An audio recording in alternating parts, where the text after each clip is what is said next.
Olá, pessoal, sejam bem-vindos e bem-vindas para mais um conteúdo do Café com Teologia.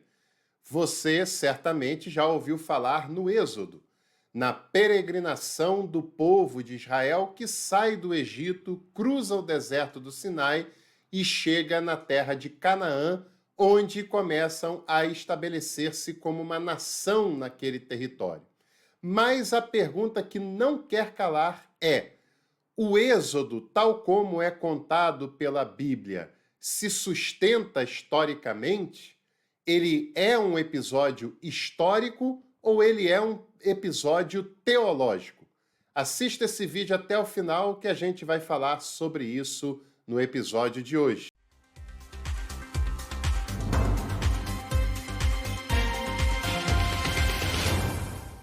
Eu quero também lhe fazer um convite para você se tornar um apoiador, uma apoiadora do nosso trabalho aqui no YouTube. Por apenas R$ 7,99 por mês, você já pode ser membro do canal e apoiar o nosso trabalho para que ele se mantenha e cresça a cada dia mais. Pois bem, gente, vamos falar um pouco mais sobre o Êxodo, essa história marcante do Antigo Testamento, que eu tenho certeza que você já ouviu falar, já leu sobre essa passagem de uma maneira muito específica. Repare que no início desse vídeo a minha pergunta não foi se o Êxodo é verdade ou mentira, mas a pergunta é se o episódio do Êxodo, tal qual é narrado na Bíblia, ele é um fato histórico ou ele é uma formação teológica. É isso que nós devemos perceber. Eu sei que provavelmente vai aparecer nos comentários desse vídeo aqueles fundamentalistas dizendo: estão tentando destruir a Bíblia, estão tentando negar o que a Bíblia fala. Nem perca o seu tempo, porque esse tipo de argumento é bastante infantil e nós não estamos aqui para fazer infantilidades teológicas. Respeito e amor pela Bíblia é estudá-la a sério, estudá-la com compromisso e com critério sério, e não apenas ouvir as pregações que são passadas e ter apenas aquela versão como verdade absoluta, né? E nós temos procurado fazer isso aqui nesse canal também. Pela visão tradicional, o Êxodo é o resultado de uma série de fatores que se dá naquele território com o povo de Israel ainda no seu processo embrionário. José é vendido pelos seus irmãos para o Egito, passa-se um tempo e José ascende a uma posição notável na hierarquia egípcia.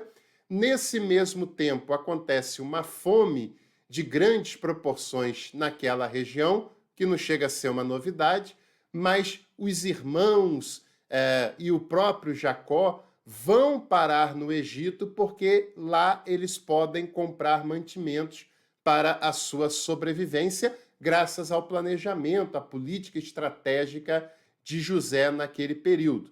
No decorrer dos fatos, o povo de Israel vai parar dentro do Egito, moram ali durante um tempo, passa-se vários e vários anos, aquelas gerações vão sendo substituídas e, futuramente, o povo de Israel, dentro do Egito, começa a ser perseguido pelo faraó.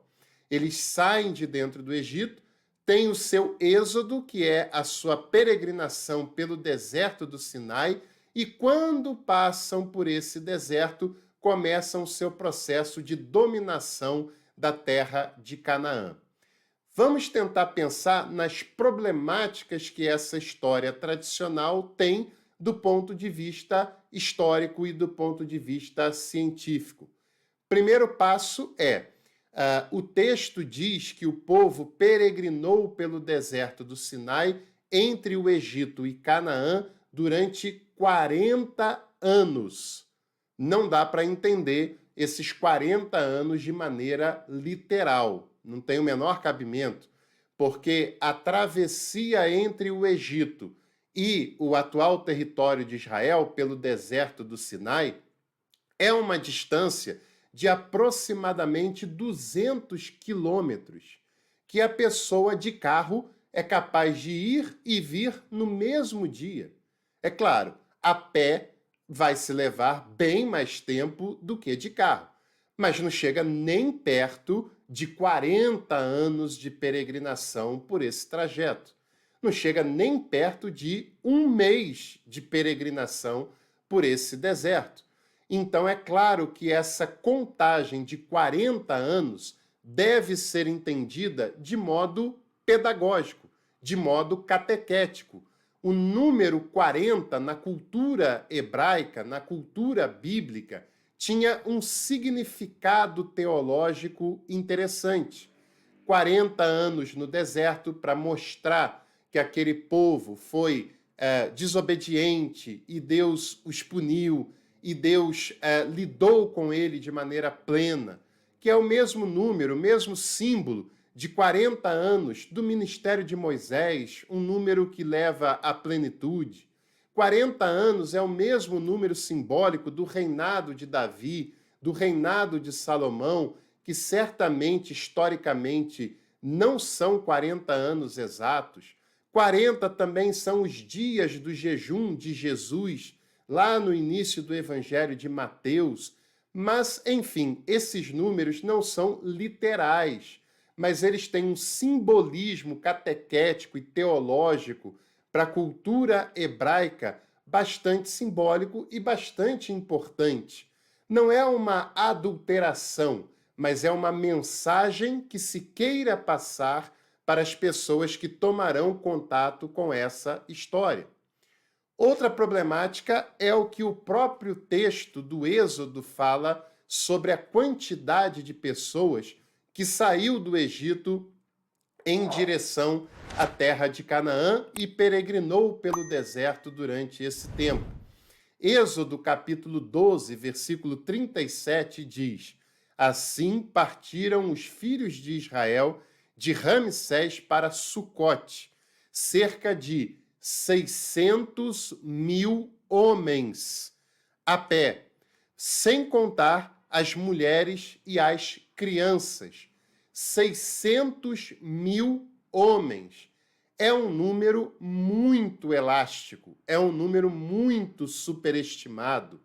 E o texto ainda diz que não se levava em conta as mulheres e as crianças. Se a gente imaginar que cada homem em idade adulta era casado, e se a gente imaginar a taxa de natalidade que se tinha, mais ou menos aproximada para aquele contexto, a gente chegaria a um número de 2 milhões de pessoas. Talvez até um pouco mais, mas jogando para baixo, um número de 2 milhões de pessoas. O que era um episódio absolutamente raro de acontecer entre os povos da antiguidade. Apenas os grandes reinos, os grandes impérios, tinham populações maiores do que 2, 3 milhões de habitantes. E como uma quantidade de 2 milhões de pessoas peregrinando pelo deserto durante 40 anos não tem a sua presença notada? Imagina os impactos ambientais, ecológicos, arqueológicos, históricos, culturais que 2 milhões de pessoas durante tanto tempo no mesmo lugar causaria nesse ambiente e nessa localidade. E aí nós temos alguns detalhes bem interessantes. Primeiro, que Israel tenha formado 2 milhões de pessoas saindo do Egito, se o próprio Egito, à época, tinha uma população total de 3, no máximo 3 milhões e meio de habitantes. Um povo estrangeiro morando nas suas terras não seria a maioria absoluta daquela população. Não teria se desenvolvido ao ponto de ser essa proporção dentro do Egito. E se 2 milhões de pessoas saem de um país com 3,5 milhões de habitantes, o país praticamente deixa de existir. O país quebra em muitos sentidos, não apenas econômicos. E outra, por que é que não tem o registro dessa quantidade toda de pessoas na história oficial do próprio Egito, que era conhecida como uma das civilizações antigas que mais registravam os seus números, as suas histórias e os seus episódios marcantes. E um outro ponto, desde 1967, os arqueólogos pesquisam essa região do Sinai, vasculham, analisam e desde 1967, quando as pesquisas começaram, até hoje, não foi encontrado vestígios de uma fuga em massa e de uma peregrinação de tanta quantidade de pessoas por aqueles territórios. O que, se tivesse historicamente acontecido, seria impossível não ser notada por aquela região. O texto em questão do Êxodo é pós-exílico e, por isso, trata-se de uma retroprojeção. O que é uma retroprojeção? É quando uma pessoa, um grupo de pessoas, no seu tempo, olha para o passado e projeta o seu contexto para um tempo passado, sem estar no passado, evidentemente, porque não podem voltar no tempo, né? Então, o Êxodo é uma retroprojeção que está acontecendo. E há uma forte teoria em meios teológicos, em meios da teologia bíblica, de que os autores teriam em mente o exílio, que aí sim era contemporâneo deles, era do seu tempo, foi vivido por eles. E como o exílio foi um processo muito traumático para a história daquele povo, foi um processo muito humilhante, em que o povo foi levado em cativeiro, foi levado de modo escravizado para uma terra distante, eles olham para o passado e reconstroem uma imagem triunfante diante desse processo. Eles olham para o Êxodo, né, para essa história chamada de Êxodo, tendo como referência o que eles viveram no exílio, e recontam uma história na qual eles triunfam, na qual Deus cuida deles, livra do mal, livra do perigo, corrige as suas falhas e, mesmo diante das impossibilidades, lhe dá a vitória diante daquelas dificuldades todas.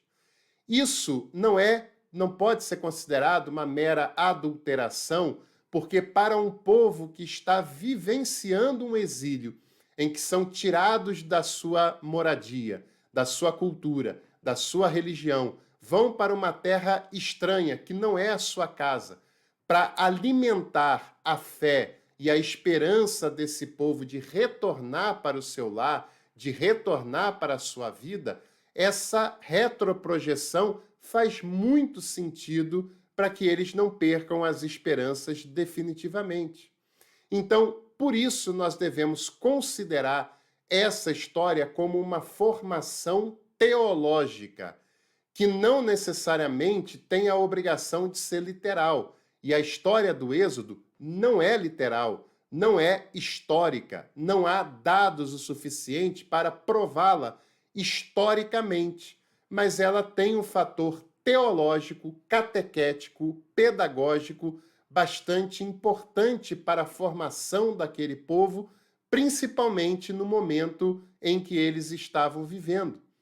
É uma forma de mantê-los crendo no cuidado de Deus, na correção de Deus, de que apesar do cativeiro, apesar da escravização, apesar de terem pecado e estarem sendo punidos por Deus, Deus os restaurará, Deus cuidará deles, Deus fará com que eles retornem e possam reconstruir a sua vida. É uma mensagem de esperança, não uma mensagem historiográfica, e isso é importante a gente perceber.